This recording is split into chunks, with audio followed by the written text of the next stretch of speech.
Ito nga bang San Miguel Beer ngayon ay pinag-aaralan na kunin na itong si Brandon Ganuelas Roser mula dito sa TNT Tropang 5G, at alam naman natin na ang magiging kapalit daw niyan ay itong si Mowala Tautua. Itong si Tautua nanggaling na yan dito sa TNT pero mukhang interesado daw ang TNT na makuha muli ang serbisyo. Itong ang si Mowala Tautua ay matagal na naglalaro dito sa SMB pero hindi masyadong nabibigyan ng playing time. At mukhang ang balak doon ngayon ay ito namang si Brandon Roser ang susubukan ng SMB. So itong Roser for Tautua trade, yan daw ang binabalak ngayon ng Beermen. Nasa sa kanila na yon at sa TNT kung magkakasundo sila. Pag ganitong usapan, alam naman natin na maraming factors na i-consider dyan. Pero mukhang itong San Miguel Beer daw ay pinag-aaralan talaga na kung makuha ito si Brandon Roser dahil alam naman natin na magaling itong player. Ngayon, nandito na yan sa TNT kung willing silang pakawalan si Roser kapalit nitong si Mowala Tautua. Sa ngayon kasi mukhang itong si Poy Eram babalik na raw sa TNT, so baka mabawasan ng playing time itong si Brandon Roser at baka ito oportunidad para sa San Miguel na makuha ang nasabing big man.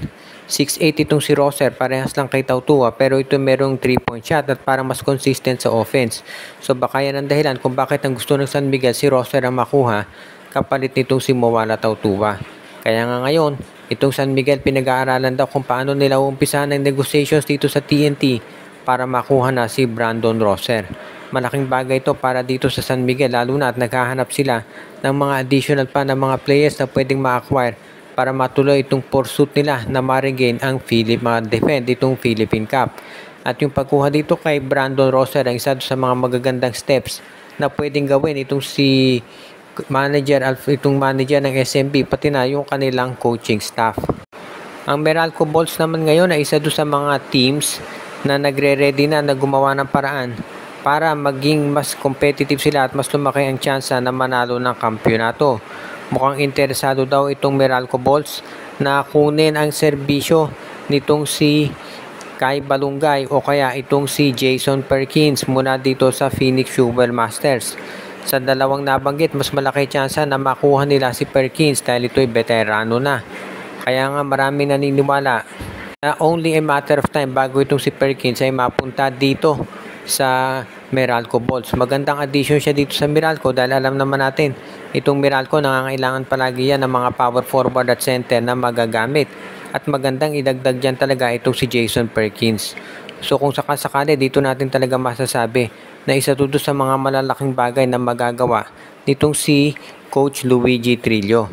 Kung makuha nila si Jason Perkins, ang laking bagay niyan. Kahit na let's say ang maging kapalit nito ay itong si Raymar Jose, okay lang yan dahil magiging mas maganda ang performance nitong Meralco kapag nandiyan na si Perkins. Kaya sa tingin ko, ito yung isang bagay na magagawa talaga nitong si Coach Luigi Trillo at Nenad Vucinic. Sa panig naman ni Willie Wilson, kinakailangan talaga nilang manalo na dahil siyempre may pressure dyan para sila makapasok na sa playoffs. So hindi na ako magtataka kung talagang pumayag na sila na i-trade itong si Jason Perkins. Kung sa bagay may youth movement na dito sa Phoenix, kaya malamang pumayag na sila na pakawalan ng nasabing veterano. Kung matutuloy itong nabanggit na trade, mabilis siyang maaprobahan ng committee dahil ito'y patas naman at lahat ng mga teams na involved ay makikinabang. Kaya nasisiguro natin magiging isa to sa mga transactions na kagad-agad ay aaprubahan ng PBA at sigurado ako na walang magiging hadlang dito pagdating sa sabihin nating pagtuloy o pag-approve ng nasabi na mga transaction ngayon sa PBA.